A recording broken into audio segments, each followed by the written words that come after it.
You're listening to The Luxury Item, the podcast on the business of luxury and the people and companies that are shaping the future of the luxury industry. Here's your host, Scott Kerr. From royal chambers to five-star suites, 165-year-old luxury Italian linen house Frette has become an essential for discerning tastemakers, celebrities, and ultra-high net worth consumers. Rooted in Italian artistry and craftsmanship, Frette's legacy is one of timeless elegance, where the finest natural fibers are transformed by master artisans in Monza and Milan into creations that embody luxury, creativity, and thoughtful personalization. Renowned for its imitable finish and feel, Frette has graced the world's most iconic destinations, from the altar of St. Peter's Basilica to the dining car of the Orient Express, while more than 500 European royal families have slept beneath its sheets. My guest on the luxury item is Filippo Arnaboldi, CEO of Frette. Arnaboldi is not only maintaining Frette's history as a leader in luxury bedding and champion of Italian craftsmanship, but he's also capitalizing on the trend of making the entire home into a sanctuary by expanding the brand beyond the bedroom and into the world of lifestyle, keeping pace with the expectations of today's luxury consumer. In his 26 years with Frette, Filippo has touched all aspects of the business. So when appointed to CEO in 2017, he had a firm grasp on what makes Frette the ultimate embodiment of luxury. Welcome to the luxury item, Filippo. Hello, Scott. Thank you for having me. I'm so happy to have you here. You know, Frette is a storied Italian company with a rich history dating back 165 years. It's known for its world-class luxury linens, particularly in the world of bedding and home textiles. The brand is renowned for providing linens to the world's most prestigious hotels, iconic properties, royal families throughout Europe, and other discerning clients, of course. I think a great place to start for my listeners is a brief history of Frette's origins. How did the linens become a symbol of luxury and craftsmanship in the world of home textiles? Thank you, Scott. Edmond Frette was born in Grenoble, as you said, in France. The reason why he founded Frette in Concorrezzo, that is a little town outside of Milano, nearby Monza, is because back then Monza was already a well-established, industrialized textile region in Italy. And he was looking for more sophisticated textile weaving machine, looms. And that is why he moved to Concorrezzo. He met two Italian gentlemen, so two other Italian families that were already in the textile business. And he found the right partners to establish this great brand. That's why he moved from the mountain in France to this little town in Italy outside of Milano, where we are still today after over 165 years. Edmond had immediately a great idea. He loved textile. He loved the idea to bring very complicated patterns through a jacquard weaving into the most beautiful hotels already back then and royal palaces. So he started really developing the idea to go into, first of all, into hotels. So hotels is really where the company started. Back then, he was not even selling the finished product. He was selling the finished fabric. And then, we talk about 1865, hotels had the possibility to really do the cut and sew. So it was really a very interesting process. Immediately, he understood that the hotel guests were going to be his very best clients. And he opened the first Frette boutique around 1865 in Monza, that is nearby Concorrezzo. And he established this great product and brand within the Italian family, the royal Italian family back then. Think that Italy became a kingdom in 1861, okay? And Frette was established in 1860. So certainly he immediately managed to get into the royal family and started providing the most, iconic palaces, houses. And that's why, due to the very complicated design and craftsmanship, he established a Frette brand in Italy, only in Italy back then, within the most, influential families in Italy. So even back then, he wanted to build a brand right from the beginning. He immediately understood that, the brand was a symbol of quality and craftsmanship. Think that Frette at a certain point had more than 35 stores just in Italy. We are talking again at the end of the 1800, beginning of the 1900. So from Concorrezzo, there were carriages leaving the factory and bringing the textile and the finished product around Italy. We had stores in Sicily, in Sardinia, in Naples, in Rome. So he has been so smart that he understood that he had to develop a way to communicate with his consumers. And due to one of his partner trip to the US, he launched, it's funny, but he launched a direct mailing marketing approach. And still today within our archive, we have these beautiful, beautiful catalogs, very nice, well done, designed by nice photographer. So he really developed a well sales force and marketing way to reach all his customers in Italy. And as I said, we had about, I believe, 40 stores around Italy. And as you said, hospitality is the core pillar of your business. That segment includes supplying luxury linens and related products to high-end hotels, cruise lines, and other hospitality venues. Your roster of hospitality clients reads like a world's best hotels and resorts list. The Ritz-Carlton, St. Regis, Waldorf Astoria, Conrad Hotels, Four Seasons Hotels, Rosewood Hotels, the list goes on and on. So with distinctive superior service being more important now than ever, and affluent customers valuing unique experiences over opulent formality, do these properties actually leverage the Frette brand into marketing their guest experiences? That's a very good question. When I joined Frette, the hospitality business was not as important as it is today. Right now, it's about 50% the penetration worldwide of our so-called hospitality business, and the remaining 50% is business to consumer through directly operated stores and online. But what is very important is that many years ago, hospitality was already an interesting business, but I can say it was a commodity. Started probably 10 years and all the way through today. Hotels are obviously looking into Frette not as a manufacturing company, but as a brand. Why? Because we are a consumer brand. We are a global brand. We are in all the different continents, Asia, China, obviously, Italy, and the entire EMEA region and Americas.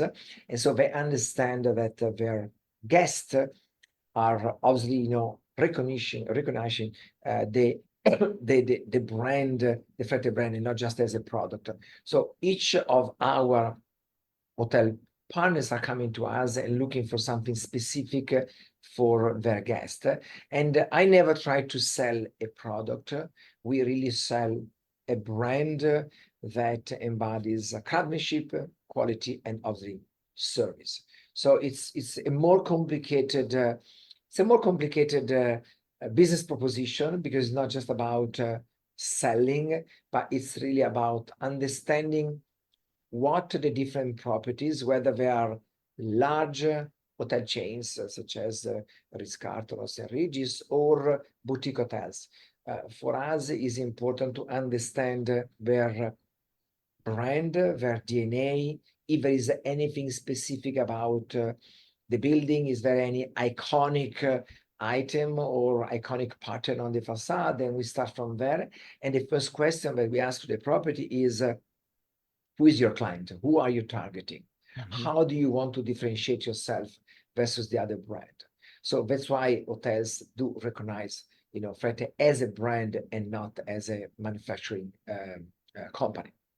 Do they ever put it in their marketing material, these luxury hotels, that the guests will be sleeping and experience Frette, the Frette brand?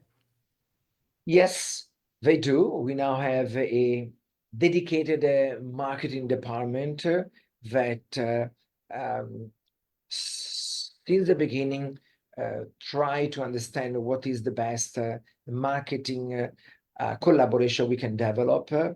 Obviously, at the end, the hotels they want to retain their clients. They want to really have their guests coming back, and through different, marketing activation activities, and even through selling the same product that you're experiencing in the hotel, they try to develop this great, let's call it a loyalty approach in order for the guests to go home and to bring home a piece of their memory, because at the end you have a memory. You stay in a beautiful property, you sleep, you dine, you do different things, but you have an incredible memory and a beautiful experience. And this is what I believe that I brought on board, because for me it's not about selling, it's about developing a partnership with our hotel brands and understanding what is that the Frette brand can bring to the table as an added value. You said in an interview that hotels are the key to reaching younger generations who are wellness obsessed and are connected to the finer things in life through more frequent travel and social media. We know that younger generations are increasingly aware of the importance of sleep wellness, but how do you make them care about the linens they sleep on? Sleep is, at least for me, is such an important part of your daily journey, and for me is the best medicine. So more and more everybody is talking about the sleeping experience. For me it's crucial, and the younger generation more and more are seem to be more interested into experiences, and the way we really try to explain is through hotels. So we use really hotels as laboratories. We work with different hotels that are catering, a younger generation versus more established brands. And some hotels are even offering a sleeping menu experience. So before you check in, you can decide whether you prefer sleeping in cotton satin, if you prefer sleeping in cotton percale. So we try to really give a importance to all the different textile experiences that the guests are going to have in a hotel. And we see that the young generation, but also, the less young generation, are very much into these, let's call it sleep experience, but more and more into wellness. And we receive a lot of inquiries. I can tell you that hotels for us are the best marketing platform, is the best window for the brand, because we receive a lot of inquiries from the hotels, and we work with hotels. Constantly we receive inquiries from hotel managers, director of rooms, housekeepers, and asking, questions on, the different requests that they're receiving from the consumers. Collaterals, different marketing, collaterals that we put into the hotels are explaining what's so special about the sleeping experience they're going to have. The turn down is becoming a very important ceremony when you go into an hotel.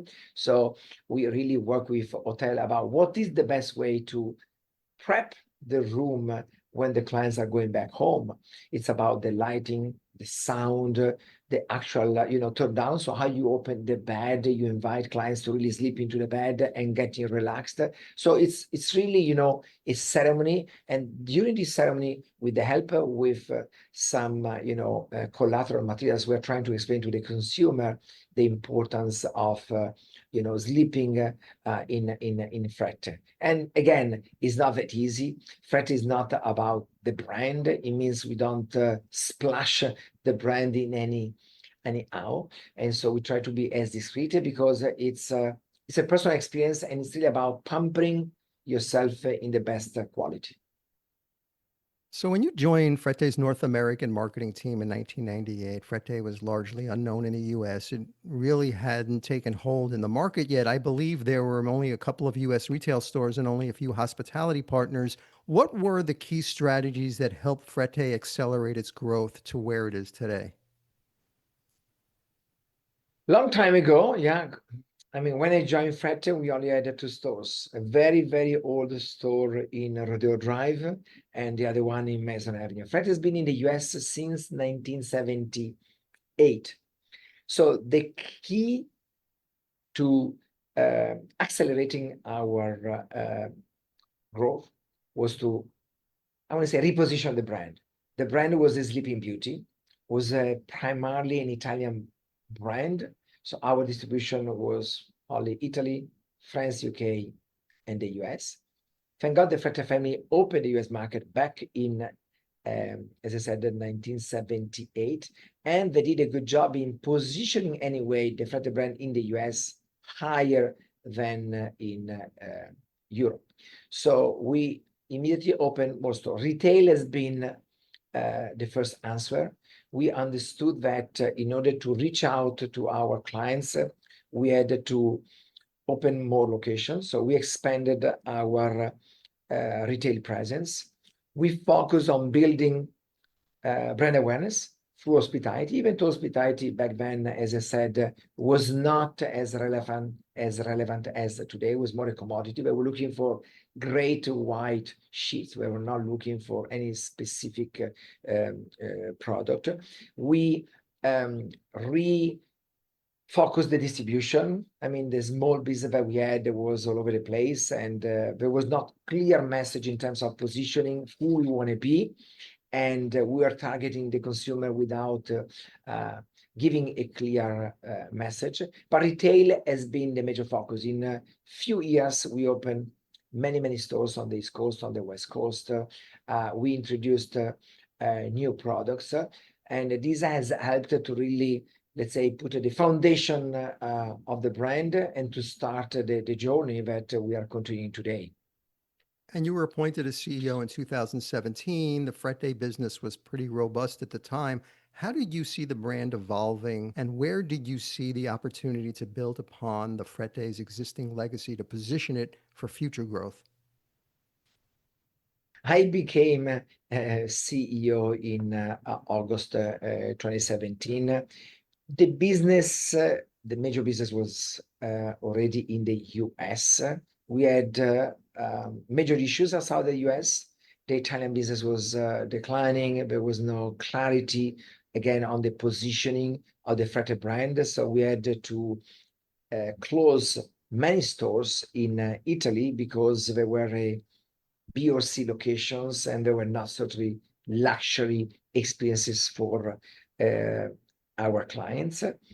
Again, I believe that what I did quite nicely back then is to understand that hospitality and retail have and must go hands in hands because of what I just explained before. The guests of the hotels are our clients, and our clients can become guests. That's why we're developing, marketing activations.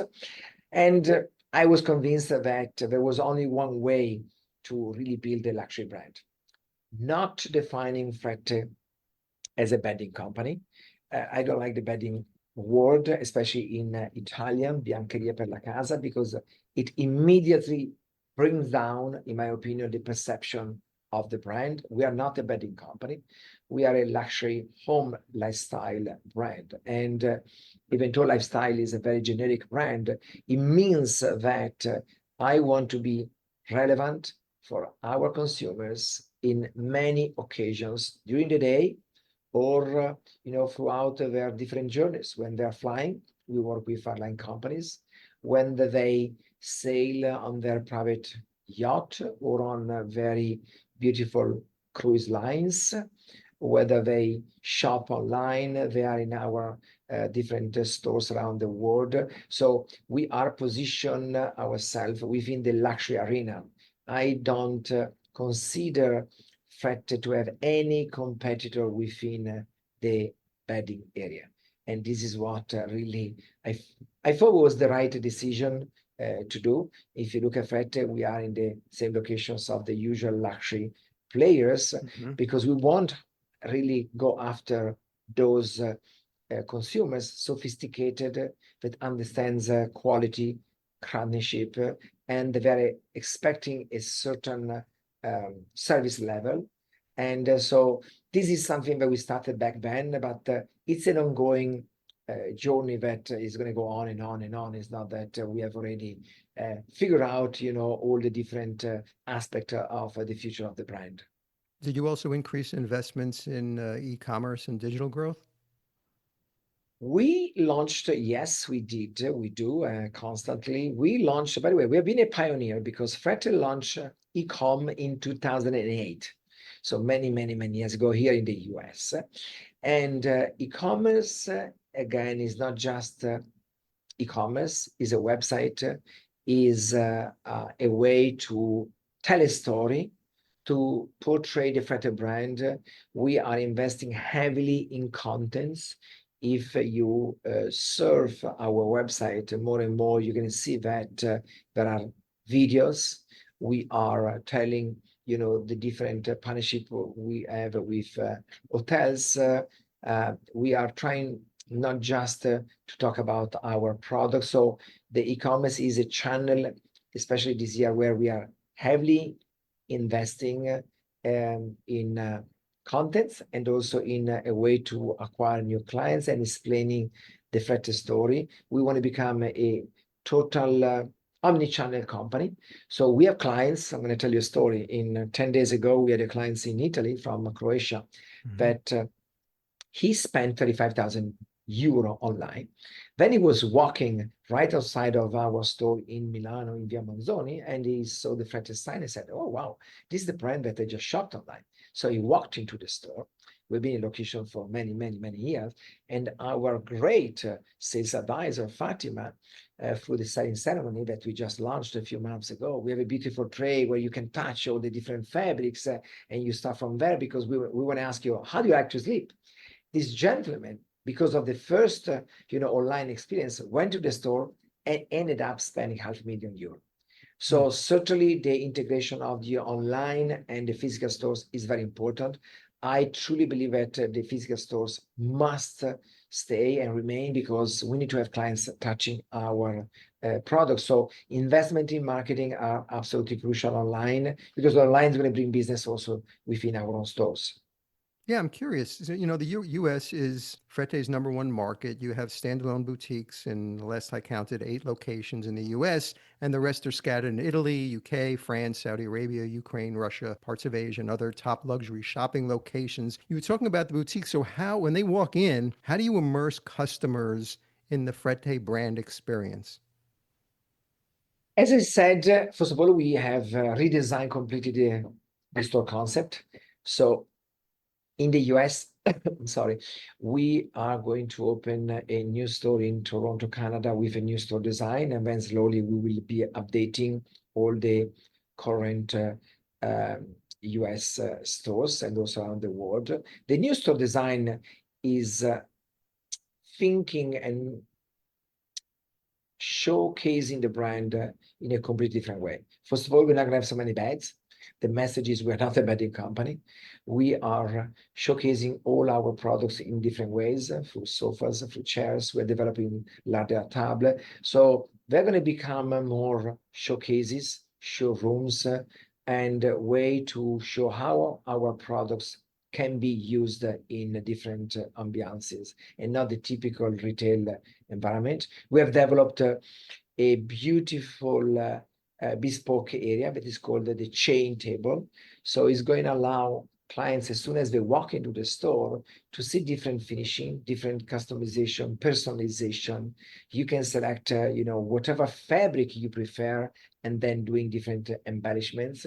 So it's going to be more, how do I say, there is going to be more interaction with the clients, not the typical retail environment where you go in and they're going to ask you, how can I help you? And I'm going to walk you through the different, areas of the store. But we hope the clients will feel more comfortable and we feel at home. We're going to entertain the clients. We are creating again this bespoke area. And this is a new store design that we launched. I was in China 2 weeks ago in Shanghai, and we're going to roll it out in the next probably 2-3 years around the world. And you have a boutique in Kyiv. Out of curiosity, how has that been impacted by the war? It's a crazy story. Honestly, I don't know how is that possible. I mean, we have a partner. We don't manage that store in Kiev, but based on the narrative that the lady is telling me, because I meet with her once a year in Milano, and there is still demand. Don't ask me how, but despite what is happening, there is still demand. But it's the same in Beirut. We have a store in Beirut, and right after Beirut had a major, explosion in the harbor, still we had, demand from clients. So I can't answer to this question. I only know that, clients are still demanding regardless what's happening around the world. Shows the power of the brand. Absolutely. Yeah. So how do you expand your reach and visibility beyond your own boutiques and e-commerce channels? I know in the past you've done department store shop and shops with Bloomingdale's, Harrods, and others. How else do you expand that reach and visibility? I don't believe that the wholesale channel will be the one, because we want to have control of how the brand is going to be used and portrayed. So we launched a couple of years ago a division where we call it contract. What does it mean? We have specialists in Europe, US, and also in Asia that are dealing with the trade, designers, architects, developers, real estate, yachting companies. So besides opening stores online and outlets, we have this division that is really offering an exquisite service. I'm going to make an example. We have clients that never walked into our stores, and we have many. Unfortunately, we have to go to the clients. Those clients are the ultra high net worth individuals. They want to have their service at home. They use, as I said, the decorators. They use, estate managers, house managers.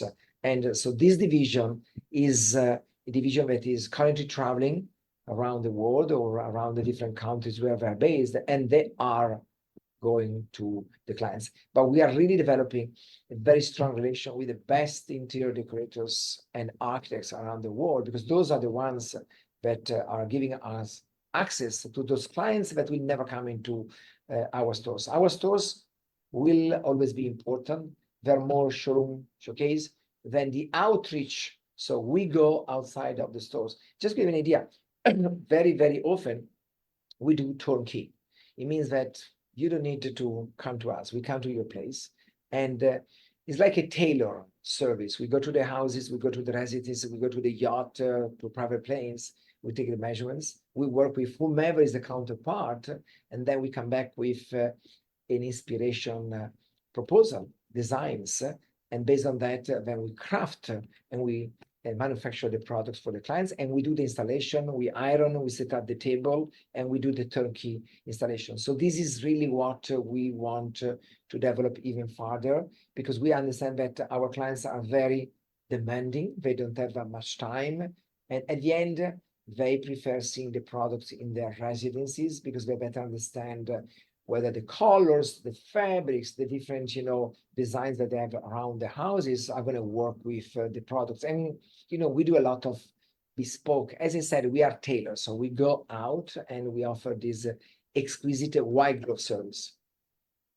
I know Frette is not in the traditional bedding category, and we talked about that. I want to talk about early DTC bedding disruptors like Casper, Brooklinen, and Parachute, and they changed how consumers shop for bedding by offering these streamlined product selections, transparent pricing, and direct online sales, bypassing the brick and mortar retails and middleman. And they captured a large percentage of the bedding market in 2018, but the target for those DTC brands was mainly these underserved millennials who were seeking affordable luxury and not the ultra high net worth consumer, which Frette targets.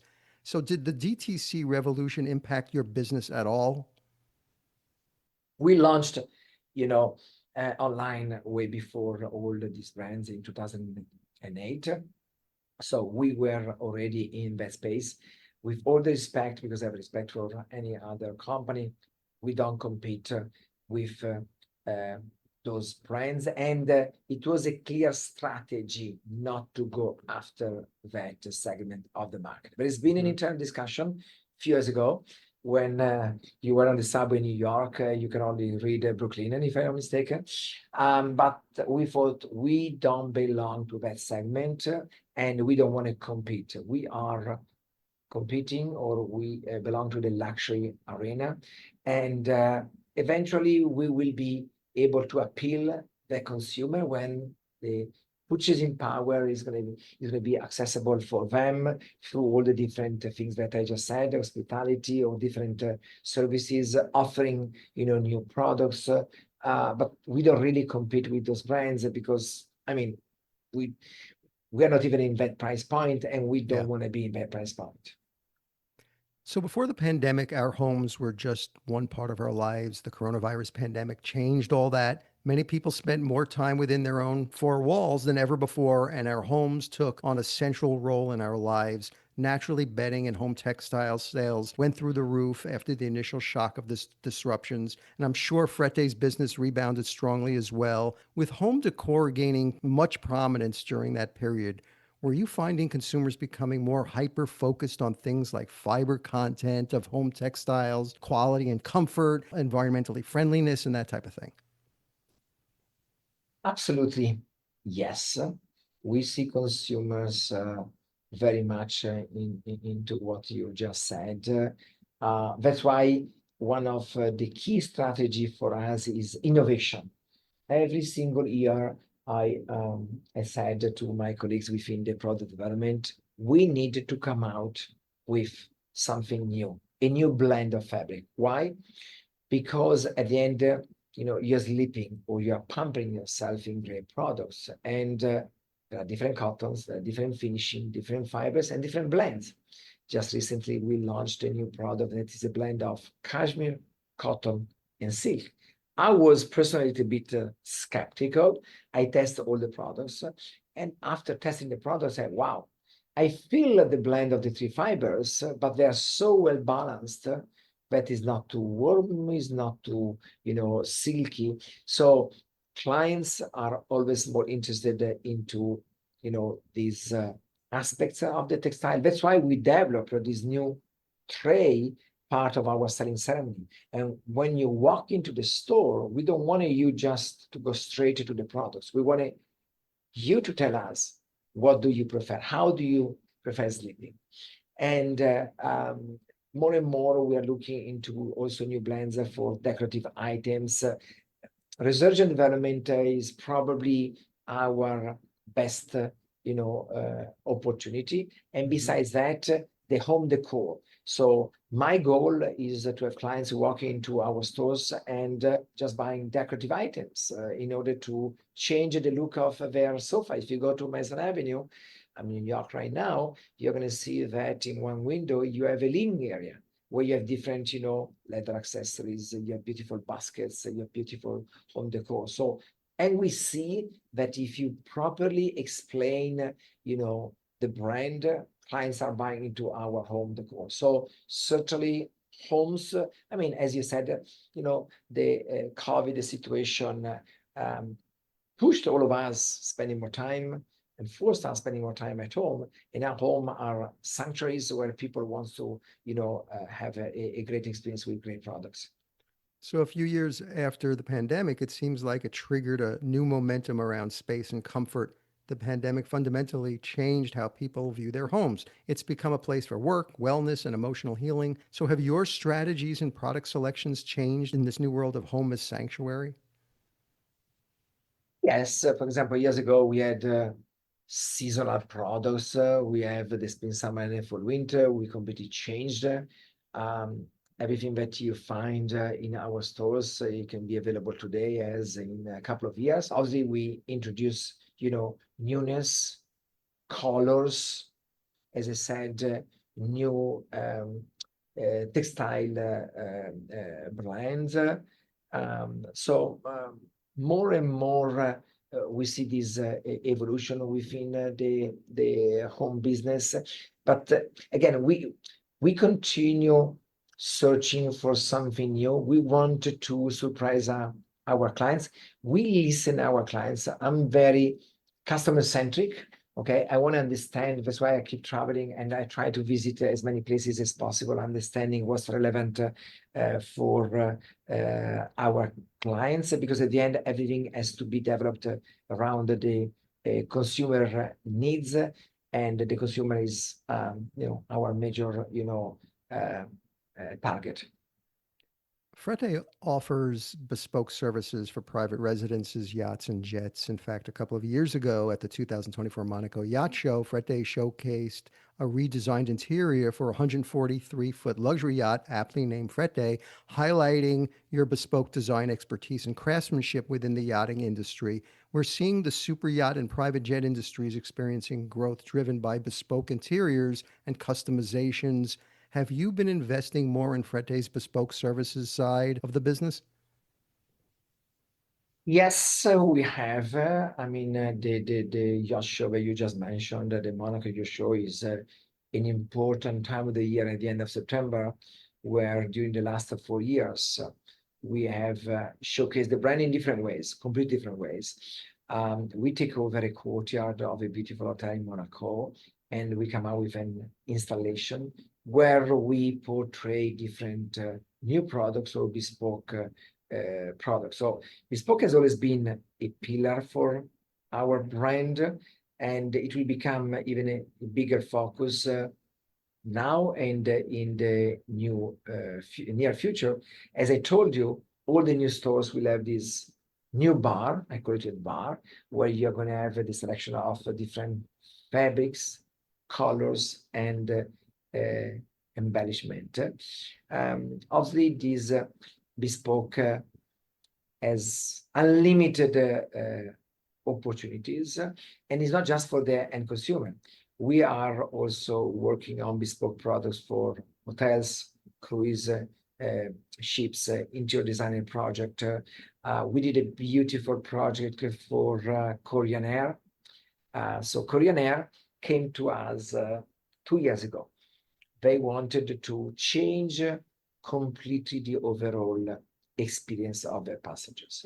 Mm-hmm. Their motto was, I want our passengers to have the smoothest experience when they go from one place to that one. And so we crafted a full bespoke service for the first class, obviously, that goes from pajamas, slippers, duvet, even actual filler, a mattress pad, eye mask. And it's almost like you are staying in a 5-star hotel, or you are in your own place. So bespoke is certainly, a common language that we speak every day with our clients, whether they are B2B or B2C. And at Milan Design Week last year, fashion designer Thom Browne made his debut at the show with a new homeware collection created in collaboration with Frette. From what I read, the theatrical performance at the show was much like his fashion shows, subverting the traditional concept of a fashion presentation. Could you talk about how that collaboration with Thom Browne came about? It came about because of him. Thom himself was already a Frette client. I didn't know Thom, and I didn't know that he was a client, to be honest. I was familiar with the brand. So he came to us. At the beginning, I didn't even understand what he wanted to do, because I was familiar with the brand, but I didn't understand Frette and Thom Browne together. Then the message came quite clear. Thom wanted his clients to have a 360 Thom Browne experience. And he wanted his clients to sleep in Thom Browne sheeting and pampering themselves in beautiful bathrobes, terry products, and there is a beautiful, night robe and some other accessories. So it took us 2 years, because as a designer, as a creative person, is very demanding, and obviously any details is quite important. So we had to run a lot of different sample production before achieving the utmost quality and design. And then last 2 Aprils ago, so April 2024, we had this spectacular activation in Milano at the Palazzina Appiani during the Design Week. It was all orchestrated and directed by Thom Browne itself, and it was the first time that we saw Frette portrayed, displayed in such a unique way in our home city, that is Milano.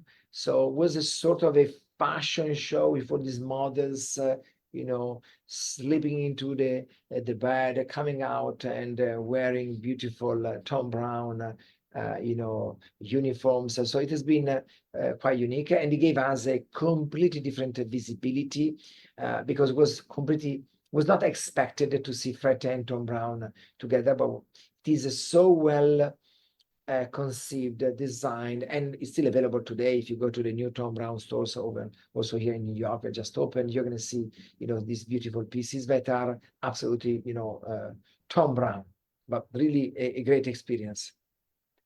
You said in an interview, a luxury bedding brand, our product has a complex buyer life cycle, which includes long lead-in purchase decision time and long gaps between purchases.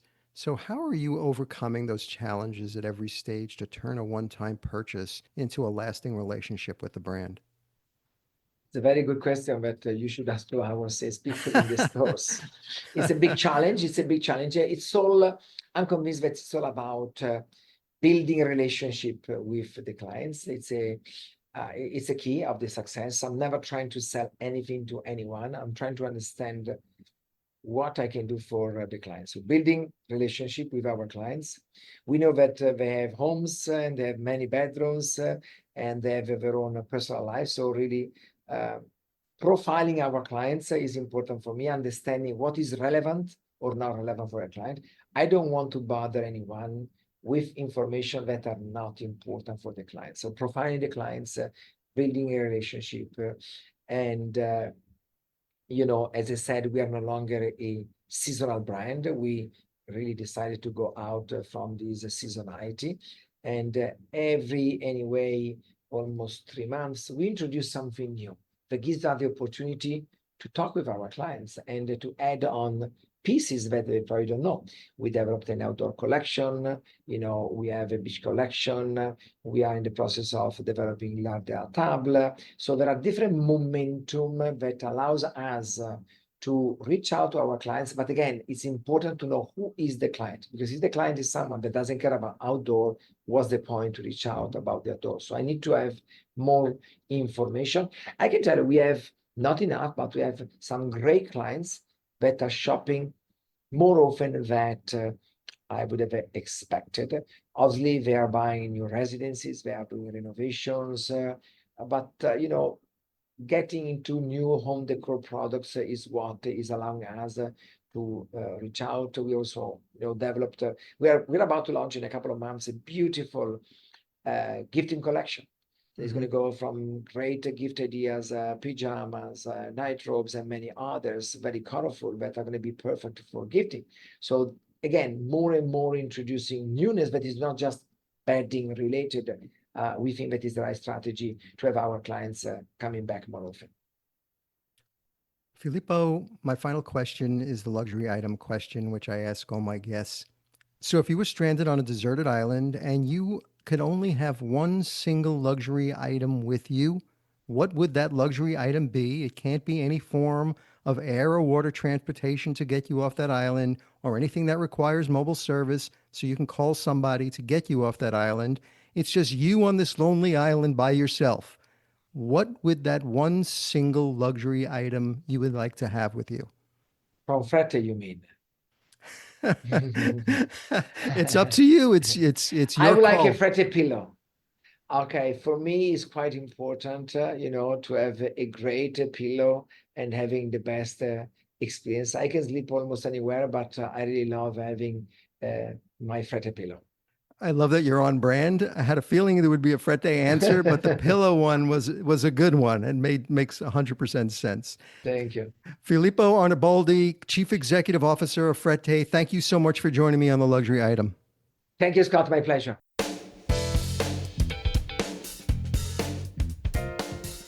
That's it for this episode of the Luxury Item Podcast. Thank you so much for listening. If you found this useful and entertaining, I would be really grateful if you can share it with a friend or colleague.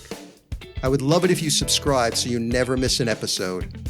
And while you're there, be sure to rate and review us on Apple Podcasts. It really helps other listeners find us. The Luxury Item Podcast is a production of Silvertone Consulting. I'm your host, Scott Kerr.